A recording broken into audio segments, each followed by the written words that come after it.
member.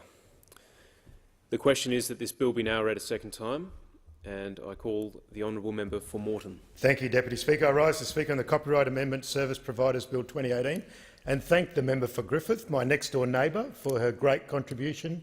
I know that the member for Griffith is a wonderful musician and an author, so I think she does have some skin in the game, or dog in the fight, when it comes to looking after the rights of people who create. So I thank the member for Griffith for her creation.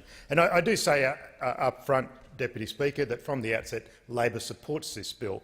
It is a balanced measure that will benefit educational and cultural institutions without compromising the commercial creative arts market.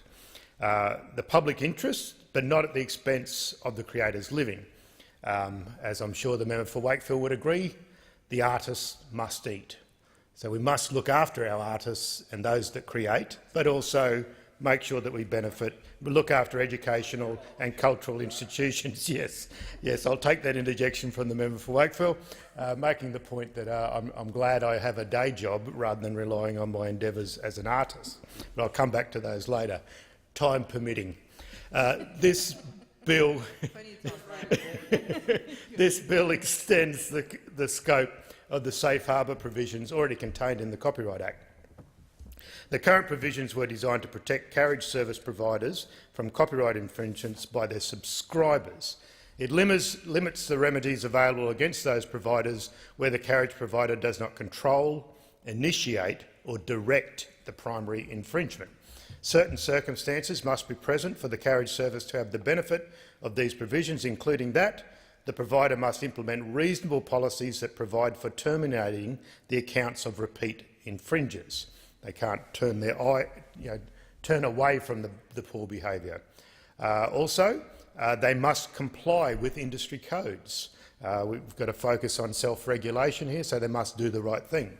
Also, they must expeditiously remove infringing material, and they must not receive a financial benefit that is directly attributable to the infringing activity. Common sense approaches, as I'm sure you'd agree, Deputy Speaker. The remedies are limited and include orders to disable access to infringing copyright material. Remedies do not extend to damages or an account of profits. These are important safeguards for carrier services such as Telstra and Optus, who provide internet services to their customers. Or maybe, turning my mind to Optus, I should say they try to provide internet services to their customers. Just kidding, Optus, and I'm sure you'll reply to my tweeted question to you I asked the other night about the World Cup game where the commentary was 2 seconds ahead of the vision, which was quite disconcerting for watching a game of football. Nevertheless, I'm sure Optus will be looking to improve what they're providing to the Australian public. Nevertheless, Deputy Speaker, this bill extends these provisions to include other institutions such as educational institutions, including universities, schools, technical colleges, training bodies and preschools, libraries that make their collections available to the public or are parliamentary libraries. And I'll just give a big shout-out to the parliamentary library here, who, as I'm sure everyone in opposition would agree, the library in this building is the opposition's best friend, and they do their job impartially, maybe a backbencher's best friend as well. They're able to do great research and provide a great service to the democratic institution that is this building. We also extend these provisions to archives, including the National Archives of Australia, and I mentioned the Queensland Archives that are located in my electorate of Moreton at Runcorn. Also key cultural institutions, including specific archives and libraries that are not open to the public, and organisations assisting persons with a disability. Labor supports this bill because it embodies the principle that passive carriers with no control over the material carried on internet services should not be liable for copyright infringement, provided they take reasonable steps to remove infringing content when they are notified of its use. It is important that our schools and our universities who operate in the digital age are protected from unnecessary financial legal burdens if they are operating in a responsible manner. All of the institutions that will benefit from the extension of the safe harbour scheme in this bill do not receive financial gain from the use of content on their networks, which is obviously a good framing mechanism for how we approach this balancing of the public interest with the creators' rights. In his second reading speech, the Minister for Communications foreshadowed further broader reforms to the Safe Harbour scheme. The Senate Environment and Communications Legislation Committee reviewed this bill. Their report concluded that the government's incremental approach to Safe Harbour reform was appropriate. The committee supported the approach that educational and cultural institutions and organisations assisting people with a disability will be afforded protection immediately. And I mentioned those groups with the organisations assisting people with a disability particularly. I'd like to point out, say hello to Braille House in my electorate of Moreton, who provide a great service that's actually sent throughout Queensland and throughout Australia on occasion. So obviously they are taking an artist's work and providing it to people that would not normally be able to access it. So hello to all those at Braille House who were so welcoming when I visited there during May.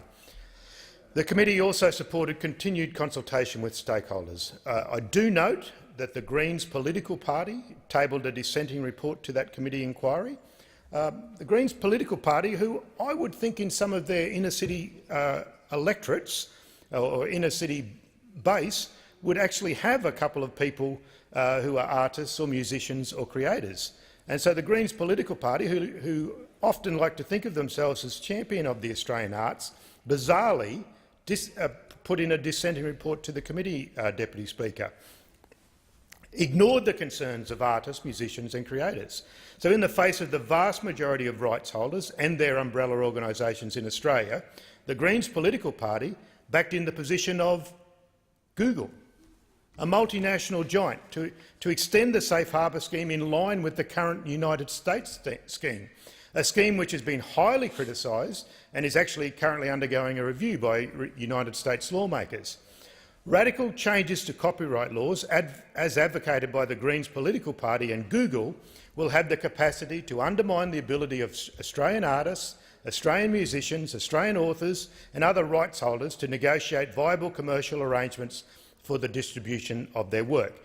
And, Deputy Speaker, I will declare a slight conflict of interest as someone who makes a very meagre living from the books that I write.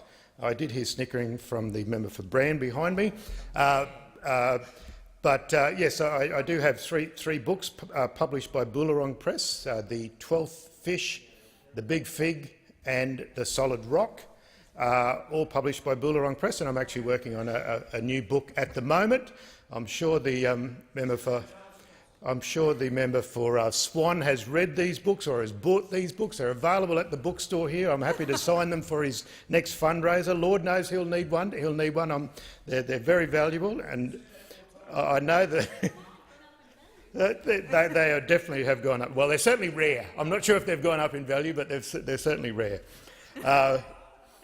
If I could direct the member back to the point of the bill. Thank you, Deputy Speaker. That's very kind of you.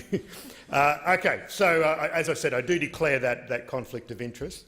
It is hard for authors and artists to make a living in Australia with a smaller population, 24.5 million. It's hard to make a viable income, even for great musicians that we know, that we listen to every day. It's still hard for them to make a living.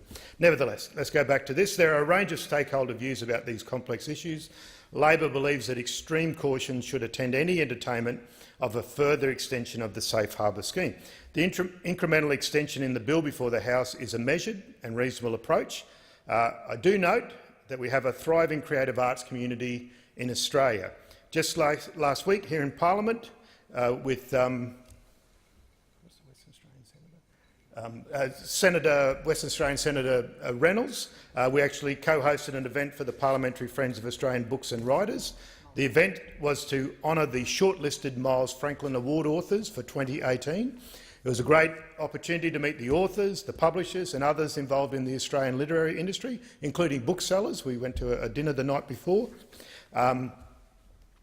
Deputy Speaker, bizarrely, I know you would agree that bizarrely I have not made it to the Miles Franklin shortlist yet, But it was a great night to meet some of the fair income authors who have devoted themselves. I do have some understanding of the creative process involved in writing. It is much more than an occupation. It is a calling, but monetary rewards are often not substantial. In fact, the rule of thumb in the publishing industry is that half of books published will not break even. So it's tough for editors, tough for publishers, tough for booksellers. I've also,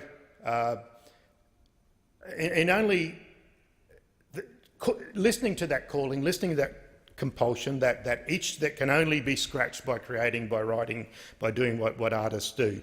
So I understand how they have so much skin in the game, because it is, you do expose yourself by writing. And in another life, many years ago, I was also part of a rock band, and we still get together every 3 years, Deputy Speaker, but that's only to fundraise for my re-election. Thank to all members of my band. But the lead singer, John Carrozza, who is also actually a painter, a great artist, similarly has that calling, that need to create. So, talking to John Carrozza and talking to other artists, I see that experience, what it takes to create. The experience has given me a valuable insight into the creative process, whether it be of writing music, making films, whatever the artistic endeavour it is, or writing books, yes. So I understand the need to protect rights holders in Australia. As I said previously, Deputy Speaker, the artists must eat. So, as I said, this legislation, a measured response, not too crazy. It looks after the interests of the artists, but also recognises the digital age, that there will occasionally be platforms where people publish artistic works without recognising the creator. And as I said, this legislation says that the provider must do reasonable things to crack down on repeat infringers. They must comply with the industry codes, they must expeditiously remove the infringing material, and they must not receive a financial benefit that is directly attributable to the infringing activity, because that money should obviously go to the creators of the artistic piece. So the piece of legislation before the Chamber, the Copyright Amendment Service Providers Bill 2018, is something that the Labor Party is happy to support.